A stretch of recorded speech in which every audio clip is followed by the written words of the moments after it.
ఇటీవల కురుస్తున్న వర్షాల కారణంగా గోదావరికి వరద పోటెత్తడంతో లంక గ్రామాల వాసులు బెంబేలెత్తుతున్నారు.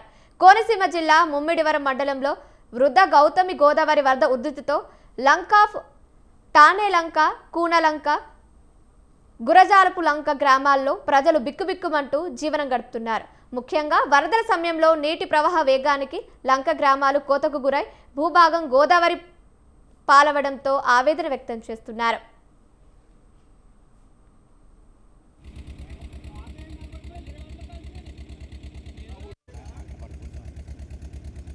పంచాయతీ అలాగే ఫ్యామిలీ ఆఫ్ గుర్జాబలంక. ఈ గుర్జాబలంకలో గత 20 సంవత్సరాల నుంచి నదీ కోతకు గురవుతుంది. కానీ ఈ గురవడంలో గత గవర్నమెంట్ ఏ గవర్నమెంట్ వచ్చినా సరే హామీ ఇవ్వడం తప్ప హామీ నెరవేర్చే గవర్నమెంట్ ఏది కనిపించలేదు ఇప్పటికి. కానీ ఏదైతే గతంలో జగన్ రావడం జరిగింది 2022 కోత గురైనప్పుడు వచ్చి నెలల్లో నాకు దాని మీద ఎస్టిమేట్ వేసి ఇమ్మన్నారు, ఇచ్చారు. ఒక నెలలో వర్క్ స్టార్ట్ చేస్తారన్నది అది నెరవేరలేదు. తర్వాత కూటమి నాయకులంతా వచ్చి మేము చేస్తాం, ఈసారి ఖచ్చితంగా ఈ లంక గ్రామాలను కాపాడే బాధ్యత మాది అని నిర్మోహటంగా చెప్పి ఎమ్మెల్యే గారు అయితే ఎంపీ గారు అయితే కూడా చెప్పడం జరిగింది. కానీ ఏదైతే లంకలో ఏదో ఎక్కువ అమౌంట్ అవుతుంది, ఇక్కడ ఎక్కడో స్థలాలు ఇచ్చేద్దారని అనుకుంటున్నారంట. కానీ లంకలో వచ్చే ఆదాయం ఎటువంటిదంటే ఇక్కడ ఉండే పాడి పంట పశువులు కూడా అలాగే రైతులు కూడా చాలా ఇబ్బందులు పడుతున్నారు. ఏదైతే గవర్నమెంట్ ఏదైతే ఉందో ఇప్పుడు ప్రజెంట్ ఎమ్మెల్యే గారైనా ఎంపీ గారైనా ఈ లంక గ్రామాల ప్రజల మీద దయించి ఇక్కడ ఏదైతే నదీ కోత గురవుతుందో ఈ నదీ కోత గురవే లంక గ్రామాలను కాపాడి రిక్రూట్మెంట్ వేసి కాపాడితే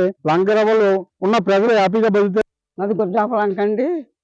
మరి ఇక్కడ 40 సంవత్సరాల మట్టి నుంచి ఉంటున్నామండి మేము కాపురం. ఇక్కడ ఈ 40 సంవత్సరాల నుంచి గోదావరి ఇప్పటికి ఊరి దగ్గరికి వచ్చేసిందండి. మరి మా పిల్లలు కూడా పెళ్ళిళ్ళు కూడా అన్నీ చేసుకున్నామండి ఇక్కడ. ఇప్పుడు గోదావరి మమ్మల్ని ఈ రాత్రి కూడా ఉండేలాగా లేదండి. మరి గ్రామస్తులు అంతా మరి మాకు సాయం చేశాక రేకులు కట్టకంత ఇచ్చేస్తున్నారని మరి మీరు మీ గవర్నమెంట్ వారు ఏమన్నా మాకు సహకారం చేస్తారని. సంవత్సరం అండి మన ముందు గోదావరి వచ్చిందండి. మా గోదావరిలో కట్టుకున్న బట్టలతో శుద్ధ వెళ్ళిపోయిందండి పెద్ద ఇల్లు. మళ్ళీ తర్వాత కట్టుకున్నాం సార్. కట్టుకుంటే మళ్ళీ ఇది కూడా వచ్చేస్తుంది సార్. వెనకాల చెట్లు పుట్లు పడిపోతుంది. మాకు వెనకాల ఎవరో చేసేవాళ్ళు లేరండి. ఈ ప్రభుత్వానికి ఏమైనా మాకు చేసి పెట్టాలండి. మా పక్కన మాకు విన్నత గారు మేమే ఉన్నామండి. రాత్రి నుంచి నిద్ర కానీ భోజనం కూడా చేయట్లేదు.